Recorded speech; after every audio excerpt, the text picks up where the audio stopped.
feeling compelled to share something, and at the request of some really good friends who keep encouraging me that when I feel inspired to share. Don't second guess it. I'm really good at second guessing myself.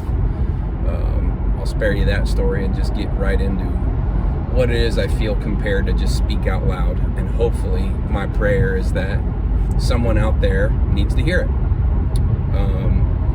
But I was recently reminded in a fresh way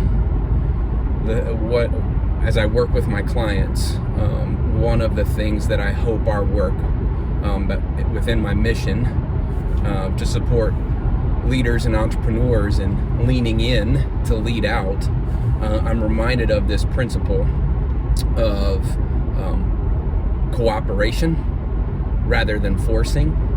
It's at the heart of the Sight Shift framework that developed by Chris McAllister, my coach and buddy and brother. And it's, again, cooperating rather than trying to force. Cooperating with what's unfolding rather than trying to force a reality that we want. And here's where I was reminded of it. So some of you have heard this story before because it was such a significant conversation that I couldn't help but share it kind of one-on-one. And we're on our way home from a workout at the batting cages, myself and my younger son, and his coach with his new baseball team just happened to be there and saw him working out in the batting cage.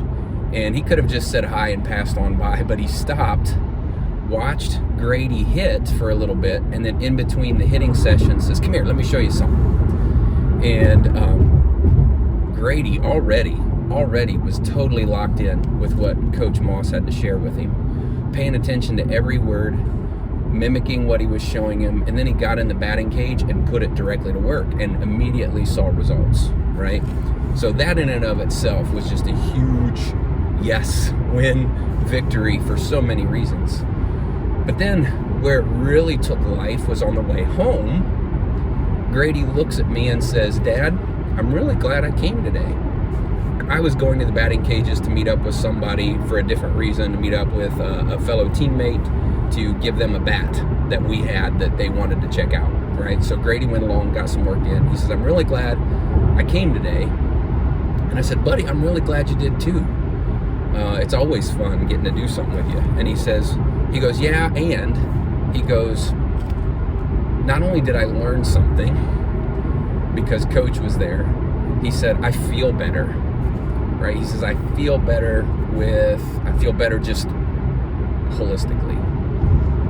And he said, "I wasn't feeling very good before, and now I feel much better." He's like, "I guess there are some things that I should do and are best for me to do even if I don't feel like it." So that's even a side lesson we could talk about right there. That's not even where I'm going. But I looked at him and I said, "Son, that statement right there puts you ahead of 90% of adults." Now I'm making that percentage up, right? But I bet it's not far off. That statement, that realization, that awareness right there are things that I would be good for me to do, right? If you want to use the word should, you can use the word should there. There are things that I should do even when I don't feel like it. And he was equating that, he was aware and was equating that to not just because of learning and getting better at baseball, but because he felt better holistically because he did those things even though he wasn't feeling about it. Here's where the forcing versus cooperating comes into play. That is something that I continue to work on as an adult to remind myself there are things that are just really good for me to do, especially if I don't feel like it. And it's a lesson that I want to try to instill and help my boys understand and live from even at this earlier age, way sooner than what I ever learned it, and obviously still trying to get better at in my own life.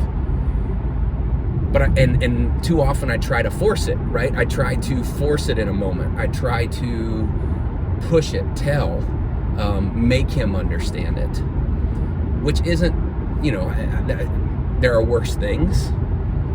And at the same time, in the moment, divine gift of awareness and presence I saw the opportunity to cooperate with the reality that was unfolding. My son shared with me a moment and an experience he had, and instead of trying to force it, it was an opportunity to cooperate with his awareness, his experience. And then the next piece in cooperating wasn't just jumping in and saying, yeah, that's right, and just telling him and then going off on a monologue. I kicked into my coach experience and started asking him questions to draw more out. Sorry, I'm getting emotional. To draw more out of his experience so that he could connect to it, the parts that were most important to him, rather than me trying to figure it out, again, force things, and to help him make connections. And there was even a point where I asked him a question about, that's awesome, buddy, what do you think you can do? What do you think you could try? And I could tell, he was like, I don't know. And I could tell there was some apprehension. So I looked at him and I said, buddy, when I ask you, what do you think you could try? I'm not looking for a right or wrong. I'm not looking for an answer so I can tell you, yep, that's right, or yep, that's wrong. What I'm looking for is for you to just come up with ideas to help you recognize how smart you are in figuring things out, to think of things you could try and then try them out. And guess what? If they don't work, so what? You learn something and you get more feedback on what you could try next. And I'm going to get emotional again because he looked at me and it sunk in. He got that. He said, that's powerful, Dad. And again, this isn't about me and my parenting. It's about looking in a moment, being aware of what was going on and cooperating with it, rather than what I too often try to do in my desire to help and my desire for him to learn from my mistakes. Both my boys, right? I'm talking about Aunt Grady right now, but with both of them, it was that reminder of cooperating with what's happening rather than trying to force, and how much power there is in that. And I can only cooperate as a leader of my boys, as a leader of my family, as a leader of myself, as a leader with my clients. I can only cooperate with what's unfolding if I'm present. If I'm fully present in the moment and I'm listening listening for understanding, listening past the surface. Like a first step of cooperating, right? It's being present. It's trying to let go of, quiet the mind from maybe disappointments of the past, trying to pull it out of anxiety about potential future or what might be, or even dreaming, right? Dreaming about the future isn't a bad thing, right? But pulling myself and being present right where I'm at, listening for what's unfolding, and then cooperating with it in a very intentional way, asking questions, drawing out, creating. And this is it. This is what I love to do in the work I do every day with my clients. Creating safe space and delivering kind truth so that they can lean in, so they not only feel safe but have courage and confidence to lean in and do the hard work so that they can better lead out themselves and those they love and lead. So thank you. If anybody stuck around to listen to the end of this, thank you for just letting me share. I hope and pray that in some way, shape, or form it's impacted you, helped you think about how you can be present and cooperate with what's unfolding to have bigger impact on those you love and lead.